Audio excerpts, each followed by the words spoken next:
বর্ষবিদায়ের অনুষ্ঠান চলছে সিলেটে, আর ঢাকা থেকে যুক্ত হবেন মানে অনেকদিন পর তো ইলিশ খাওয়ার একটা রীতি অনেক মাঝখানে বন্ধই হয়ে গেছিল, কারণ রমজান ছিল এই নববর্ষের সময়। আজকেও এবার অবশ্য সেই ইলিশ খাওয়ার বিষয়টা আবার ঘুরে ফিরে এসেছে, ইলিশ পান্তা ভাত। সেটার জন্য বিকাশের কাছে যাব, তার আগে একটু সিলেট থেকে জেনে আসি আজকে বর্ষবিদায়ের অনুষ্ঠান। প্রত্যুষ তালুকদার জানাবেন কেমন অনুষ্ঠান হচ্ছে। আজকের অনুষ্ঠান তো আছেই, কালকে সকালের অনুষ্ঠান কি আছে সেটাও জানিয়ে দিবেন। আমি এখন রয়েছি সিলেটের একটা ঐতিহাসিক জায়গায়। এটি হচ্ছে চাঁদনী ঘাটের সিঁড়ি, অর্থাৎ সুরমা নদীর তীরে এটির অবস্থান। এবং আমার ঠিক ডান পাশেই কেন ব্রিজ এবং তার পেছনে আলী আমজদের ঘড়ি এবং শারদা হল, সবকিছু মিলিয়ে একটি ঐতিহাসিক জায়গায় আজকে পুরাতনকে বিদায় এবং নতুনকে স্বাগত জানানোর যে আয়োজন, সেটি কিন্তু কিছুক্ষণের মধ্যে শুরু হতে যাচ্ছে। নিশ্চয়ই দেখতে পাচ্ছেন এরই মধ্যে মঞ্চ প্রস্তুত হয়েছে।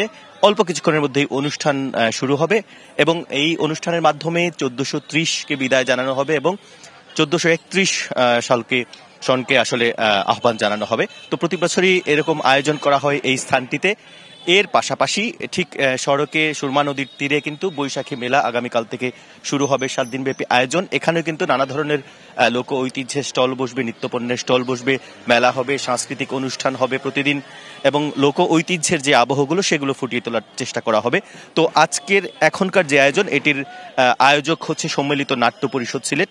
তাদের পক্ষ থেকে এখানে আয়োজন করা হয়েছে এবং এই মঞ্চে সিলেটের বিভিন্ন সাংস্কৃতিক সংগঠন তারা তাদের গান, নৃত্য, আবৃত্তি পরিবেশন করবে এবং এর মাধ্যমেই আসলে পুরাতনকে বিদায় জানানো হবে। তো সবকিছু মিলিয়ে এই আজকের বিদায় জানানো এবং নতুনকে আহ্বানের নানা আনুষ্ঠানিকতা রয়েছে সিলেটে। তার মধ্যে আগামীকাল সকাল 8টা থেকে বিভিন্ন ধরনের অনুষ্ঠান শুরু হবে, সাংস্কৃতিক অনুষ্ঠান শুরু হবে এবং মঙ্গল শোভাযাত্রা হবে। বলা হচ্ছে যে একটা উৎসবময় পরিবেশে, উৎসবমুখর পরিবেশে বাঙালি সংস্কৃতিকে ধারণ, লালন এবং চর্চা করে আসলে নববর্ষকে উদযাপন করা হবে। সেই অপেক্ষায় আমরা সবাই। একদম একদম পরিষ্কার। প্রত্যুষ সেখানে অনুষ্ঠানের প্রস্তুতি চলছে, এখনো শুরু হয়নি। অনুষ্ঠান নিশ্চয়ই শুরু হবে, পরবর্তী খবরে আমরা নিশ্চয়ই পাবো সেটার আপডেট। এবার বিকাশের কাছে যায়। বিকাশ, ইলিশ কি কেনা যাচ্ছে? মানে মানুষের হাতের নাগালে আছে তো নাকি? জুয়েল, আমরা যদি কয়েক দশক আগের কথাও বলি, তখনও কিন্তু এই পয়লা বৈশাখ আসলেই যে পান্তা ইলিশ খেয়েই পয়লা বৈশাখ উদযাপন করতে হবে এমনটা চল নিশ্চয়ই আপনিও স্বীকার করবেন যে ছিল না। সেটি আমরা কয়েক দশক ধরে দেখে আসছি এবং তারই ধারাবাহিকতায় একরকম বলা চলে যে এই পয়লা বৈশাখের একটি অনুষঙ্গই হয়ে গেছে যে পয়লা বৈশাখের দিনে ইলিশ পান্তা খাওয়ার।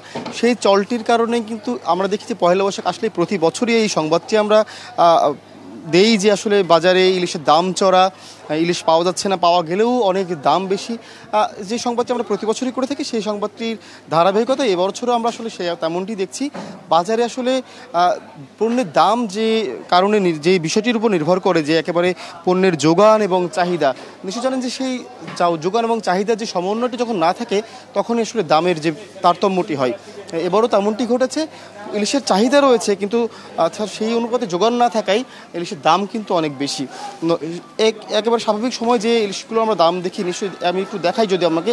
এই 500 গ্রাম 600 গ্রামের যে ইলিশগুলো, সেগুলো কিন্তু আমরা 1000 টাকার নিচে এর দাম দেখে থাকি, কিন্তু এখন বাজারে কিন্তু এটি দাম চলছে 1600 থেকে 1700 টাকা। ঠিক একইভাবে এই 1 কেজির উপরে যে ইলিশগুলো রয়েছে বা 1 কেজির কাছাকাছি যে ইলিশগুলো রয়েছে, সেই ইলিশগুলোর দাম কিন্তু আমরা 1000 বা 1200 বা 1300 এমনটি দেখে থাকি, যেটি কিন্তু এখন চলছে 1700 থেকে প্রায় 2400 টাকা পর্যন্ত।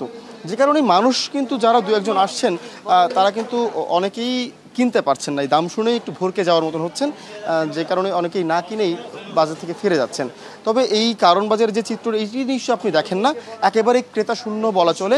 সকালের দিকে এই বিক্রেতারা বলছেন সকালের দিকে কিছুটা ক্রেতা থাকলেও এখন কিন্তু একেবারে ক্রেতা শূন্য, যেহেতু ঈদের ছুটি চলছে বড়, যে কারণে রাজধানীর এই বাজারটি কিন্তু একেবারে ক্রেতা শূন্য। তবে যার পরে যারা আসছেন তারা দু একটি করে ইলিশ কিনতে চাইলেও হয়তো সেভাবে কিনতে পারছেন না, কেউ কেউ দু একটি কিনে নিয়ে যাচ্ছেন। তো এই ছিল কারণ বাজার থেকে সবশেষ খবরাখবর ইলিশের বাজারে। আপনি যেটা বলছিলেন যে মানে গত কয়েক বছর তো আসলে রোজা ছিল, তখন তো সেরকম চাহিদাও ছিল না। এবার যেহেতু চাহিদা, ব্যবসায়ীরও নিশ্চয়ই ফাঁদ পেতে আছে কীভাবে বাড়ানো যায় সেই জন্য। তারপর আপনাকে ধন্যবাদ, কৃতজ্ঞতা, আপনি সময় দিয়েছেন। বিকাশ বিশ্বাস আমাদের সঙ্গে ছিলেন কারওয়ান বাজার থেকে।